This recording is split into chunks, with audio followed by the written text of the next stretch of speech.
അനുഗ്രഹ വാഗ്ദാനങ്ങൾ. വിശുദ്ധ പൗലോസ്ലീഹ കൊളോസ്സോസുകാർക്ക് എഴുതിയ ലേഖനം 3-ാം അധ്യായം 15 മുതൽ 17 വരെയുള്ള വാക്യങ്ങൾ. 3-ാം അധ്യായം 23 മുതൽ 24 വരെയുള്ള വാക്യങ്ങൾ. ക്രിസ്തുവിൻ്റെ സമാധാനം നിങ്ങളുടെ ഹൃദയങ്ങളെ ഭരിക്കട്ടെ. ഈ സമാധാനത്തിലേക്കാണ് നിങ്ങൾ ഏക ശരീരമായി വിളിക്കപ്പെട്ടത്. അതിനാൽ നിങ്ങൾ കൃതജ്ഞത നിർഭരരായിരിക്കുവിൻ. പരസ്പരം പഠിപ്പിക്കുകയും ഉപദേശിക്കുകയും ചെയ്യുമ്പോഴും കൃതജ്ഞത നിറഞ്ഞ ഹൃദയത്തോടെ ദൈവത്തിന് സങ്കീർത്തനങ്ങളും ഗാനങ്ങളും ആത്മീയ ഗീതങ്ങളും പാടുമ്പോഴും ക്രിസ്തുവിൻ്റെ വചനം നിങ്ങളിൽ സമൃദ്ധമായി വസിക്കട്ടെ.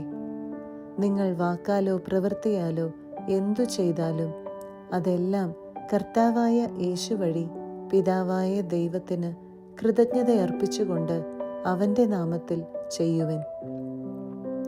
നിങ്ങളുടെ ജോലി എന്തു തന്നെ ആയിരുന്നാലും മനുഷ്യനെ അല്ല ദൈവത്തെ സേവിക്കുന്നത് പോലെ ഹൃദയ പരമാർത്ഥതയോടെ ചെയ്യുവിൻ. നിങ്ങൾക്ക് പ്രതിഫലമായി കർത്താവിൽ നിന്ന് അവകാശം ലഭിക്കുമെന്ന് അറിഞ്ഞുകൊള്ളുവിൻ.